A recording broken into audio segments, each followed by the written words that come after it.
Assalamualaikum warahmatullahi wabarakatuh. Perkenalkan, nama saya Gusti Bagus Chandra Wibawa dengan NIM 1923965. Pada kesempatan kali ini saya akan menjelaskan mengenai praktikum visual Comstock. Ini adalah anggota kelompok kami dari kelompok 15. Latar belakangnya, visual Comstock adalah salah satu metode untuk pengukuran sisa makanan, di mana sisa makanan dapat diukur dengan penimbangan langsung maupun perkiraan. Nah, visual Comstock ini adalah metode taksiran visual yang menguntungkan karena mudah dilakukan, tidak mahal, dan tidak membutuhkan banyak waktu. Untuk rumusan masalahnya, pertama, apa perbedaan antara hasil perhitungan sisa makanan menggunakan metode Comstock dengan metode penimbangan? Yang kedua, bagaimana hasil dari perhitungan sisa makanan menggunakan metode Comstock dengan skala 4, 6, dan 7? Kemudian tujuannya, yang pertama, mengetahui perbedaan antara hasil perhitungan sisa makanan menggunakan metode Comstock dengan metode penimbangan. Yang kedua, mengetahui hasil dari perhitungan sisa makanan menggunakan metode Comstock dengan skala 4, 6, dan 7. Waktu dan tempat praktikum dilakukan secara offline pada Selasa 18 November 2025 di ruang kuliah 7 FKM Universitas Airlangga. Kemudian subjeknya adalah seluruh anggota kelompok 15 yang menimbang dan menilai sisa makanan pasangan kelompok menggunakan metode visual Comstock. Kemudian metodenya visual Comstock skala 4, 6, dan 7 untuk menghitung sisa makanan serta membandingkannya dengan metode penimbangan. Kemudian, metode visual Comstock ini dilakukan dengan mengamati sisa makanan secara visual, kemudian mencocokkannya dengan kategori skala baik 4, 6, maupun 7, lalu mengonversinya menjadi persentase sisa dan estimasi konsumsi. Kemudian, proses ini dilakukan untuk makanan padat, lunak, maupun cair. Kemudian, pengolahan dan analisis data Comstock dikonversi menjadi persentase sisa makanan, kemudian dibandingkan dengan hasil penimbangan. Kemudian dilakukan juga uji Spearman untuk menilai kesesuaian perhitungan atau perbandingan eh, antara sisa makanan antara metode Comstock dan penimbangan.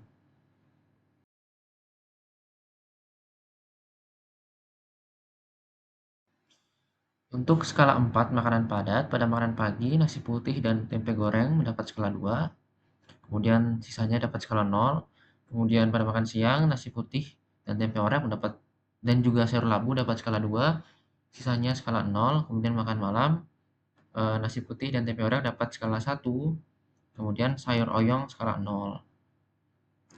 Kemudian jumlah dari jenis menunya itu 14 dan total nilai yang didapat itu adalah 13 sehingga persentase skornya adalah 18,6%. Nah, persentase ini di bawah 20% sehingga daya terimanya itu masih tergolong baik. Kemudian dilanjutkan untuk makanan lunak skala 4, pada pagi hari itu bubur dapat skala 2, sisanya skala 0. Pada siang hari bubur dapat skala 2, telur dapat 0. Kemudian pada makan malam bubur skala 2, ikan cakalang 0. Untuk jumlah jenis menu di sini ada 7 dengan skor sisa 17,1%, yang mana itu masih baik dan karena masih di bawah 20%.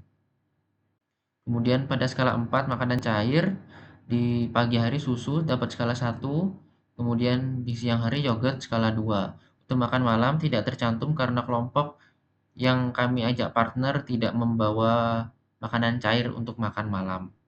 Kemudian jumlah jenis makanan ada 2 dengan total nilai 3 yang apabila dihitung mendapatkan skor 30%, yang mana daya terimanya rendah karena di atas 20%. Kemudian dilanjut untuk skala 6, makanan padat pada pagi hari, nasi putih dapat skala 2, tempe goreng dapat skala 3. Kemudian sisanya 0. Untuk makan siang, nasi putih dapat skala 4, telur ceplok skala 0, tempe orek skala 2, sayur labu skala 4. Untuk makan malam, nasi putih skala 1, tempe orek skala 1, udang crispy skala 1, sayur oyong skala 0, dengan jumlah jenis menu utama 14, total nilai 18, dan skor 25,7%, sehingga dapat disimpulkan daya terimanya kurang karena persentasenya di atas 20%. Untuk makanan lunak skala 6, pada pagi hari bubur dapat skala 3, telur skala 0, sayur bayam skala 0, kemudian pada makan siang bubur skala 3, telur skala 0, kemudian pada makan malam bubur skala 3 dan ikan cakalang skala 0. Untuk total nilai 9 dan persentase 25,7%, yang artinya makanan memiliki daya terima yang rendah oleh pasien. Untuk skala 6, makanan cair, pagi hari susu masih skala 1 dan yogurt masih skala 2, sehingga skornya sama 30% dan memiliki daya terima yang rendah karena di atas 20%. Untuk skala 7, makanan padat pada pagi hari, nasi putih dapat skala 2, tahu goreng skala 0, ayam goreng skala 0, tempe goreng skala 4, wortel rebus skala 0, buncis rebus skala 0. Kemudian pada siang hari, nasi putih skala 5, telur ceplok skala 0, tempe orek skala 3, sayur labu skala 5.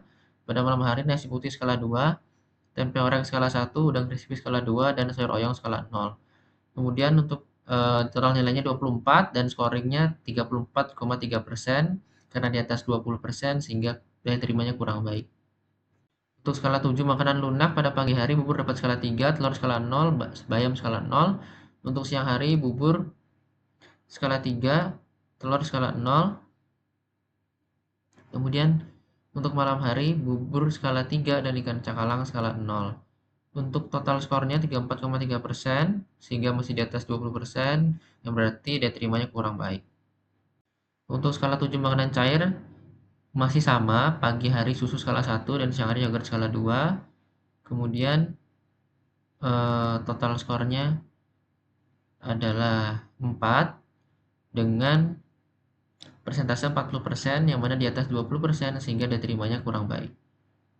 Untuk perbandingannya menggunakan uji Spearman, dan di sini terlihat bahwa tiap skala Comstock memiliki hubungan yang signifikan dengan hasil penimbangan karena didapat p-value-nya 0,001. Akan tetapi Comstock dengan skala 7 memiliki koefisien korelasi terbesar yaitu 0,967 dibandingkan skala lainnya. Ini berarti bahwa di antara skala 4, 6, atau 7, skala 7 adalah skala dengan hasil yang paling mendekati hasil penimbangan karena mungkin skalanya lebih banyak sehingga dapat banyak variasi pilihan yang mendekati jumlah asli dari sisa makanan tersebut. Kesimpulan dari praktikum ini, yang pertama, perbedaan hasil antara perhitungan sisa makanan menggunakan Comstock dan penimbangan adalah pada jumlah sisa maupun jumlah konsumsi dalam gram makanan yang ditimbang dengan ditaksir melalui Comstock. Kemudian hasil dari perhitungan sisa makanan menggunakan metode Comstock dengan skala 4, 6, 7 adalah skala 7 yang paling mendekati hasil penimbangan setelah dilakukan uji korelasi Spearman. Sarannya, berdasar hasil yang diperoleh adalah apabila ingin menggunakan Comstock untuk menaksir sisa konsumsi makanan, alangkah baiknya menggunakan Comstock dengan skala yang lebih banyak. Ini memudahkan peneliti untuk memilih skala yang paling mendekati dengan kondisi real makanan yang tersisa. Sekian dari saya. Mohon maaf apabila ada kesalahan maupun kekurangan. Saya tutup. Wassalamualaikum warahmatullahi wabarakatuh. Terima kasih.